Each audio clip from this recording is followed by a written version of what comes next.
You done goofed! Yes!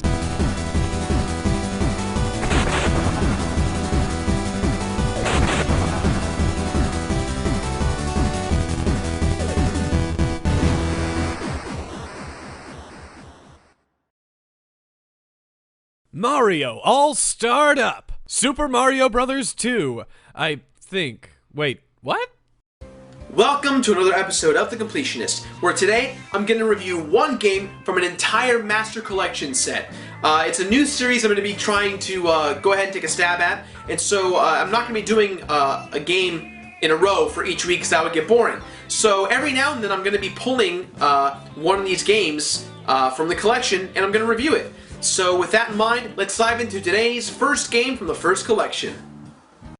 The Super Mario Bros. All-Star Pack. For those of you guys who are unaware, this game consists of Super Mario Bros. 1, 2, 3, and the Lost Levels. And in my case, I had the lucky cartridge which had Mario World as well, so I will include that in this suite of legit games. All of these games were originally released on the regular Nintendo, and Nintendo, many years later, after making the Super Nintendo, decided to give their old titles a massive upgrade in regards to visuals and sounds. Super Mario 2 is arguably the least favorite in the early Mario trilogy. This game tends to be the oddball out for most early gamers. But Bidman, isn't Mario 2 not really a Mario game? What game is it? Is there a god? Not today, Greg. You're gonna give too much away. Can you just wait? Can you wait for the review to start? Just wait. But...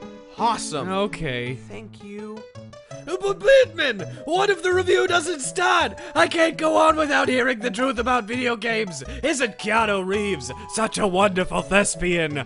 I like baseball. You are the most unbearable curse that I have to put up with. Unbearable? Bears! I'm done. I'm out of here. I'm done. I'm leaving. No, I'm gone. Everyone knows the story of Mario 2 and the controversy behind it, but for those of you who don't, here's the short of it. Doki Doki Panic is a game that was copied over and turned into Mario 2 because the original Mario 2 was too damn hard for the American market, according to the Japanese, even though they released Mario 2 as Mario the Lost Levels. Fun fact, Doki Doki Panic was originally a co-op prototype for Mario. Thanks for that, Greg. The more you know, Gerard. Now on to the real story. According to the slow text, Mario had a horrible nightmare and was contacted by some fairies that were held captive in a world called Subcon. Subcon was taken over by the evil King Wart, who dominates the land and controls it with fear and evil monsters and whatever else he comes up with. Mario, thinking that this is all kind of a dream, he shrugs it off, and the next day, he goes on a picnic with Luigi, the princess, and Toad. The answer to all of life's problems. Picnics. While on their picnic, they find a cave, which then transports them to the world of Subcon, and it's up to these four to save the day. Alright, I'm gonna be real here for a minute and just say this. That doesn't sound like a Mario game to me. I don't know anything about video games, but everyone generally knows save the princess, beat the bad guy, you finish the game. Yeah, I know it doesn't sound like a Mario game, but let's look at the presentation and the gameplay and see that if it really justifies these changes, Greg. Save the princess, beat the guy, finish the game. You're repeating what you just said. Beat the princess. Okay then. Save the bad guy, finish, save the game.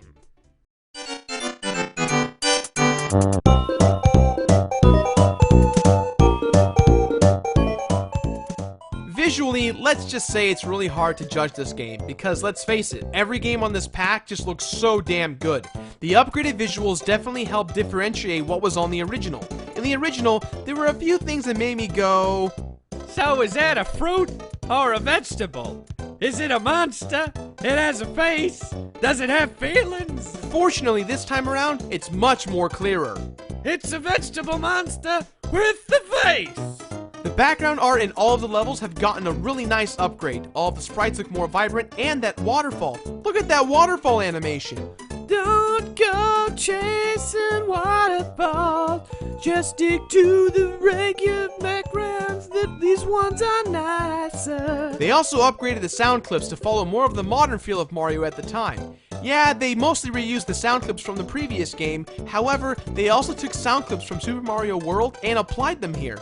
Presentation to me is just so damn perfect. To me, this was the HD of the early days of Mario games. 1080p on my face, baby!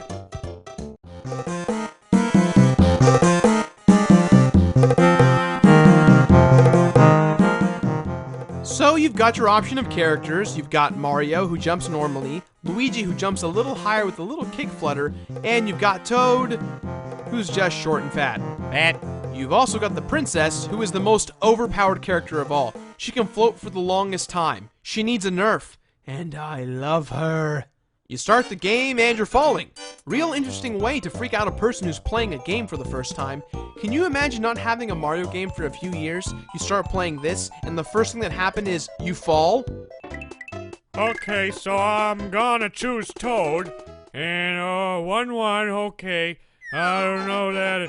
Oh my god, what's this? Why am I from? Oh, hey, Adar. There are 3 levels for every world, except for World 7 there's only 2. From World 1 to World 7, you must travel your way from left to right, up and down, battling enemies and climbing beanstalks along the way. Watch out for giants. Be mindful, mushrooms. Now, prior to this Mario game, everyone was used to Mario just jumping on enemies and boom, they die. In this game, you can actually catch a ride by jumping on an enemy. In order to kill him, you must pick him up and throw him off a cliff or at another enemy. Also, do you see the red hairs growing out of the ground? Is that Conan? Those are vegetables. You can pull them from the ground and throw them at any enemy that comes in your way. None of these elements should be counted as complaints because this is a new world with a new environment with new enemies, which calls for new procedures. Speaking of new, you actually have a Zelda bar in this game. Oh no, wait, no, I meant life bar, but they kind of look the same. Looks the same! You will start out with 2 hearts, and when you take a hit, not only do you lose a heart, you will also shrink in size. You've got the power of heart! Worst superpower ever. Unlike Mario 1, the power-ups are far and few between. The fire flower has been completely eliminated. You can still get its star power, however, you must collect excessive amounts of cherries in order to make it spawn. No cherries, no problems. They've kept mushrooms, but in a very different way. Mushrooms expand your total Zelda bar for the duration of the level. In order to find mushrooms, you must pick them up by derooting a red potion, and wherever you drop that potion will create a red door, which will take you to a dream world temporarily. In order to get a mushroom, you must drop the door at a specific location. Not to mention, it's important to try and drop the door near vegetables coming out of the ground, because in the dream door, the vegetables become gold. And you use the gold coins at the end of each level in a slot machine in an attempt to get more lives. Just like real life. Science. Another cool thing about the red door is that if you use it correctly while you're inside of it, you can go down certain tunnels that will warp you to a different world. Sometimes you will encounter doors that are locked, and the only way to get them open is by getting the key. The problem is, the key is being guarded by these evil-looking masks that get angry and chase you when you pick up the key. Hey, you put that down. Hey, put that down, you. Oh, okay, thanks, man. I appreciate it. I hope you have a good day and all. Hey, you put that back where you found it. At the end of each level, you will almost always encounter a boss. The boss is none other than Birdo, the pink, green, or red bird that hurls babies from her mouth. Yes, her mouth.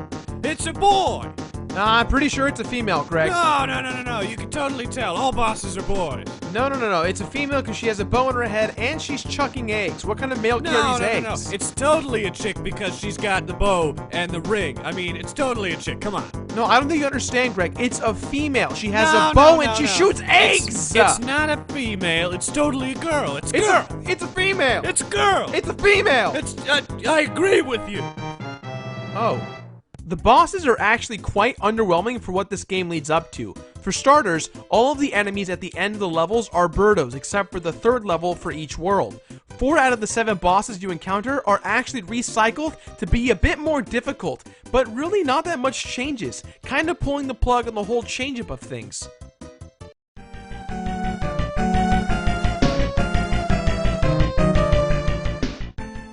Alright, so you get to World 7-2 and you went through the grueling process of dealing with the fun platforming of lengthiness, and you finally get to King Wart. Oh yeah, I used to have one of those. Yeah, I'm part of the club. King Wart is actually quite hard, but after a few tries, it's easy to detect his patterns of how to kill him.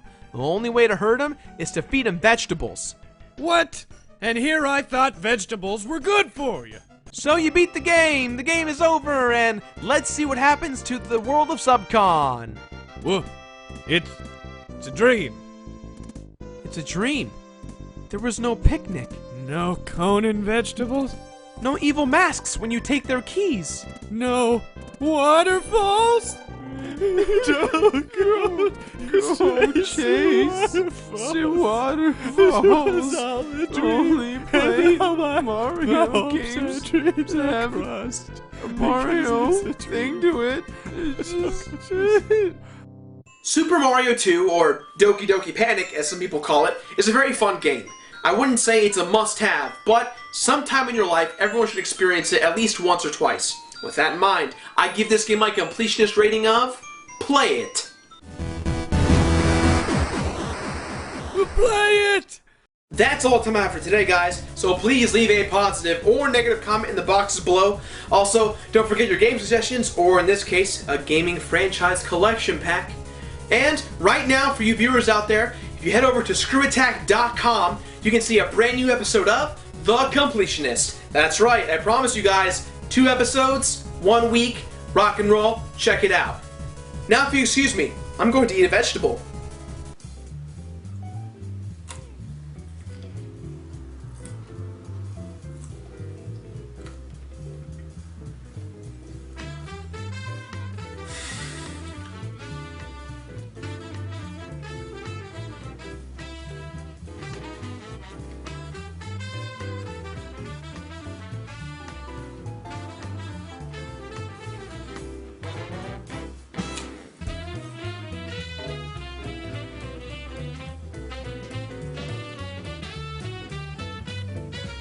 Still better than that book.